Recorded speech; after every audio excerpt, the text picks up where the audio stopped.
Hello friends, group D को देखते हुए आपके लिए पहले की तरह तीनों क्लास चालू कर दी गई हैं। तीनों क्लास का मतलब है कि पहली क्लास आपकी सुबह के 11 बजे आएगी, दूसरी क्लास दोपहर को 3 बजे आएगी और तीसरी क्लास रात को 8 बजे आएगी। तो तीनों वीडियोज़ आप देखेंगे तो आपके एग्जाम की तैयारी अच्छे से हो पाएगी, कम समय में हो पाएगी, क्योंकि एक दिन में 3 वीडियो प्रोवाइड हो रही हैं। ठीक है दोस्तों, तो चलिए स्टार्ट करते हैं। एक व्यापारी एक वस्तु के अंकित मूल्य पर 10% की छूट देता है। यदि वस्तु का विक्रय मूल्य 900 रुपये हो तो वस्तु का अंकित मूल्य ज्ञात करो। देखिए, वस्तु का जो भी अंकित मूल्य होगा वो अपने आप में 100% होगा, ये बात आप अच्छे से जानते हैं। 100% होगा अंकित मूल्य, और अंकित मूल्य पर 10% की छूट दे दी। अब 100% हमारा अंकित मूल्य, उस पर हमने 10% की छूट दे दी, तो हमने बेचा कितने में? 90% में बेचा कि नहीं बेचा? अब परसेंट में बेच रहे हैं 90 में और रुपए में बेच रहे हैं 900 रुपये में। विक्रय मूल्य कितना है? 900। तो 90% में बेच रहे हैं, रुपए में बेच रहे हैं 900 में, तो 90% बराबर 900 के हो जाएगा। और हमें क्या पता करना है? अंकित मूल्य मतलब 100% का मान। तो कैसे निकालेंगे 100% का मान? इस 900 में इस 90 से डिवाइड कर देंगे और 100% का मान निकालने के लिए 100 से गुना कर देंगे, आंसर आ जाएगा भाई। 1 0 से 1 0 गया, 9 से 10 बार में जाएगा और 10 का मल्टीप्लाई 100 से कर दीजिए, 1000। आंसर आ गया 1000, बस खत्म। 1000 दे रखा है बी ऑप्शन में। क्लियर हुई बात? अच्छे से समझ में आ गया? कोई दिक्कत परेशानी किसी को भी नहीं होगी। ठीक है दोस्तों, अब देखेंगे हम अगला प्रश्न।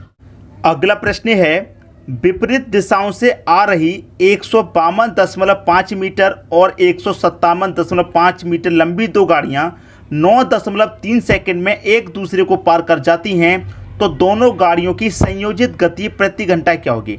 गति पूछ रहा है, गति का मतलब चाल पूछ रहा है। क्या पूछ रहा है हमसे? चाल पूछ रहा है भाई। और चाल बराबर क्या होता है? दूरी बट्टे समय, यही होता है हमारा।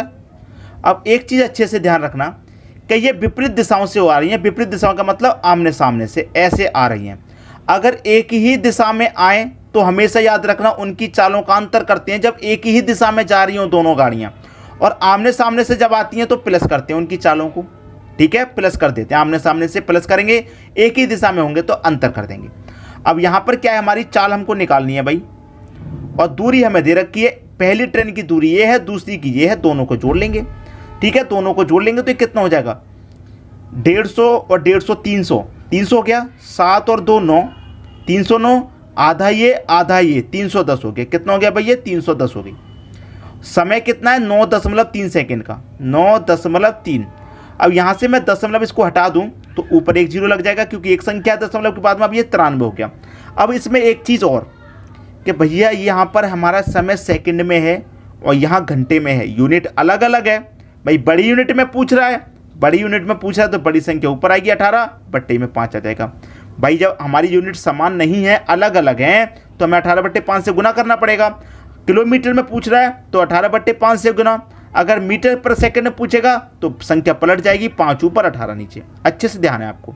तो 3 छिक्के 18 कटेगा, 3 से 93 करेगा 31 बार में, और 31 से 31 गया एक बार में, और ये 2 0 आ जाएंगे। ठीक है, अब 5 से ये 100 कट जाएगा हमारा 20 बार में, और 20 का मल्टीप्लाई 60 से कर दूं, 20 छिक्के 120 होगा। तो 120 किलोमीटर प्रति घंटा आपका आंसर आ जाएगा। प्रति घंटा 120 किलोमीटर प्रति घंटा, और 120 कहाँ दे रखा? बी ऑप्शन में। खत्म हो गया प्रश्न। कोई ज़्यादा कठिन थोड़ी ना था, कठिन बिल्कुल भी नहीं था, कठिन बनाया गया था, आसान था। अब देखेंगे अगला प्रश्न। अगला प्रश्न है हमारा, 9/16 बड़ा है 13/24 से। भाई 9/16 हमारा बड़ा है 13/24 से, क्या ये सही है? हाँ या ना? भाई हमें सॉल्व करना है। जिस तरफ ये नोक रहती है वो संख्या छोटी रहती है, तो कौन सा ऑप्शन सही है हम चेक करेंगे।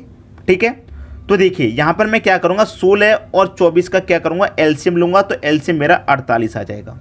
एलसीएम मेरा कितना आ जाएगा भाई? 48। समझ में आ रही है बात? एलसीएम मेरा 48 आ गया। अब मैं यहाँ पर इसको सॉल्व कर सकता हूँ आसानी से। कैसे? पहली संख्या मेरी 9/16 है, 9/16 गुना कर दूंगा एलसीएम से। ये साइन है मेरा, मैंने ये साइन ले लिया। दूसरी संख्या मेरी 13/24 है, गुना कर दूंगा मैं कितने से? 48 से, क्योंकि एलसीएम मेरा 48 है। 16 त्रिक का 48, 24 दूने का 48, 9 त्रिक का 27 हो गया, 13 दूने का 26 हो गया। अब 27 से 26 छोटा है कि बड़ा है? आप करेंगे 27 से 26 छोटा है, और जिस तरफ नॉक रहती है वो संख्या मेरी छोटी रहती है, तो इसका मतलब पहला ऑप्शन मेरा बिल्कुल सही है। खत्म हो गया। बताए आसानी से समझ में आया कि नहीं आया? हमें ये देखना था कि 9/16 से 13/24 छोटा है कि नहीं। देख लिया हमने छोटा है। अगर ये छोटा नहीं होता तो दूसरा ऑप्शन लेते, तीसरा ऑप्शन लेते। पहले ऑप्शन में आंसर मिल गया हमारा। अब देखेंगे अगला प्रश्न। अगला प्रश्न है, दो संख्याओं के वर्गों का योग 386 है। यदि एक संख्या 5 है तो दूसरी संख्या क्या होगी? अच्छा प्रश्न है। दो संख्याओं के वर्गों का योग, भाई पहली संख्या मेरी 1 ले ली मान लीजिए, और दूसरी संख्या मैंने 2 ले ली, और दोनों के वर्गों का योग कर रहा है कितना? 386 है। पहली संख्या हो गई, दूसरी संख्या हो गई, दोनों के वर्ग का क्या योग हमारा 386 है। अब यहां पर कह रहा है कि एक संख्या मेरी 5 है, पहली संख्या मेरी 5 है। अब यहां पर मैं कोई भी ले लेता हूं, x ले लूं पहली संख्या को, y ले लूं, ठीक है, और दोनों का वर्ग का योग मेरा कितना भाई? 386 है। जरूरी नहीं है 1 और 2 लें, x और y मान लीजिए, a और b मान लीजिए। और यहाँ पर कह रहा है हमारे पास कि एक संख्या मेरी 5 है, मतलब पहली संख्या मेरी कितनी है? 5। तो पहली संख्या मेरी 5 है, तो 5 मेरी 5 का वर्ग करूंगा, 5 का वर्ग मेरा कितना हो गया? 25 हो गया। ठीक है, पहली संख्या मेरी 5 है, तो दूसरी संख्या क्या होगी? भाई मेरे पास दोनों वर्ग का योग 386 है, जिसमें से मैं क्या करूंगा? पहली संख्या का वर्ग माइनस कर दूंगा, मतलब 25 को माइनस कर दूंगा। और 386 में से 25 जाएगा, कितना बचेगा? 6 में से 5 जाएगा 1, 8 में से 2 जाएगा 6, और ये 3, 361 बचा। और ये 361 दोस्तों क्या होता है? 19 का स्क्वायर होता है। तो दूसरी संख्या मेरी इसका मतलब क्या हो जाएगी? 19 हो जाएगी। और 19 का स्क्वायर और 5 का स्क्वायर दोनों मिलाकर के 386 हो जाएगा। दोनों संख्या पता चल गई, पहली संख्या मेरी 5 है तो दूसरी संख्या मेरी 19 है। 19 कहां दे रखा? बी ऑप्शन में आपका आंसर आ गया। अब देखेंगे अगला प्रश्न। अगला प्रश्न है, यदि दो संख्याओं के योग का अंतर 20 तथा 8 हो तो उन संख्याओं के वर्गों का अंतर क्या होगा? भाई वर्गों का अंतर पूछ रहा है, तो हमें सबसे पहले दोनों संख्या निकालनी होंगी। ठीक है, तो संख्याएं कैसे निकालते हैं? आपके पास योग है और आपके पास अंतर है, दोनों को लिखिए। योग कितना भाई आपके पास? 20 है, और अंतर कितना भाई आपके पास? 8 है। हम निकालेंगे सबसे पहले बड़ी संख्या। तो बड़ी संख्या निकालने के लिए क्या करते हैं? दोनों को जोड़ के 2 से डिवाइड। तो 20 और 8 को जोड़ेंगे 28, 2 से डिवाइड कर देंगे, कितना हो जाएगा? 14। ये हो गई हमारी बड़ी संख्या। अब निकालनी है छोटी संख्या। तो छोटी संख्या के लिए क्या करेंगे? योग लिखेंगे, योग मेरा 20 है। अंतर भी लिखेंगे, अंतर मेरा 8 है, अंतर मेरा 8 है। बड़ी संख्या के लिए दोनों को जोड़ के 2 से डिवाइड, छोटी के लिए दोनों का अंतर करके 2 से डिवाइड। तो 20 में से 8 जाएगा, 12 बचेगा, 2 से डिवाइड, कितना आ गया भाई? 6। तो मेरी छोटी संख्या कितनी हो गई? छोटी संख्या मेरी पास 6 हो गई। अब दोनों ये पूछ रहा है कि दोनों वर्गों का अंतर, उन संख्याओं का वर्गों का अंतर कितना होगा? वर्ग का अंतर। इसका वर्ग कीजिए भाई, 14 का वर्ग कितना होता है? 196। और 6 का वर्ग कीजिए भाई, 6 का वर्ग कितना होता है? 36। दोनों के वर्ग का अंतर पूछ रहा है ना, तो दोनों का वर्ग करके आप अंतर कर दीजिए। 196 है, 14 का वर्ग, 6 का वर्ग 36, दोनों का अंतर कर दो। 196 से मैं 36 घटा देंगे, 160 आएगा।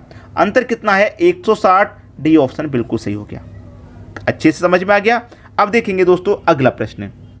अगला प्रश्न है, किसी वस्तु के विक्रय मूल्य में 3 रुपये की वृद्धि, उस पर होने वाली 7.5, भाई ए 7.1/2 का मतलब 7.5 है, तो 7 पर पूर्णांक 1/2 की हानि को 7.1/2 लाभ में बदल देती है, तो वस्तु का क्रय मूल्य क्या है? भाई क्रय मूल्य, क्रय मूल्य मतलब कॉस्ट प्राइस अपने आप में 100 होता है, 100% होता है। अच्छे से ध्यान है आपको, ठीक है।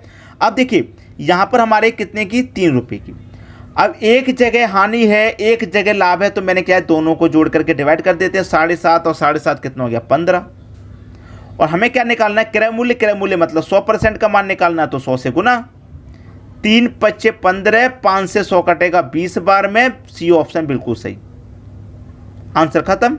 तो वस्तु का जो क्रय मूल्य वो कितना भाई? 20 रुपया है। क्लियर हो? एक जगह हानि है, एक जगह लाभ है, दोनों को जोड़ के डिवाइड कर देते हैं। अब देखेंगे अगला प्रश्न।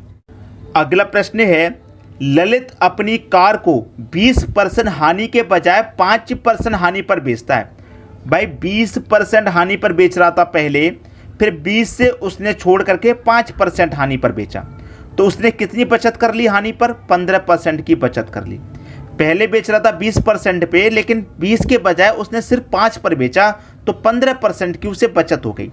अब 15% की बचत हो गई। आगे कह रहा है कि 5% हानि पर बेचता है तो उसे 45,000 रुपये अधिक मिलते हैं।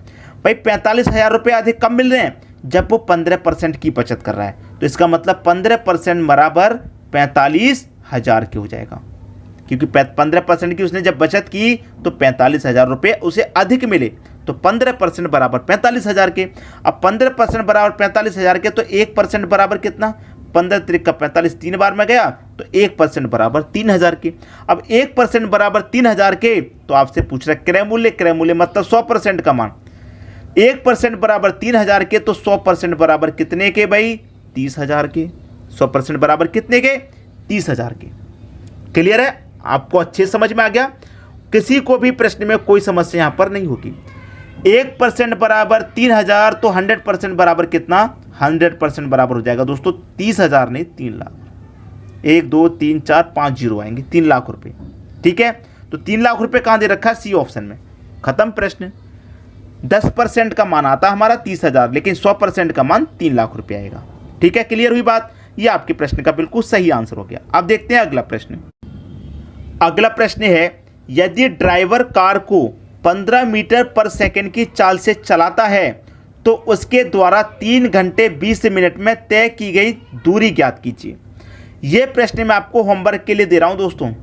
आप मुझे इसका आंसर बताइए। आप ग्रुप डी की तैयारी कर रहे हैं तो यह प्रश्न आपको आना चाहिए, अच्छे से आना चाहिए। कमेंट बॉक्स में आपको आंसर देना है। और मैं बता दूं, इस प्रश्न का जो आंसर है वो है 180 किलोमीटर। आंसर मैंने पहले ही बता दिया, इसलिए मैं बता देता हूं ताकि बच्चे का जिसका 180 आ जाए वो संतुष्ट हो जाए कि मेरा सही है, और जिसका 180 नहीं आए वो कोशिश करे कि भाई मेरा गलत क्यों आ रहा है। इसलिए मैं आंसर को पहले ही बता देता हूं। ठीक है, तो 180 जिन बच्चों का आ रहा सही कैलकुलेशन है, ध्यान रखना। ठीक है दोस्तों, वीडियो देखने के लिए आपका बहुत बहुत धन्यवाद।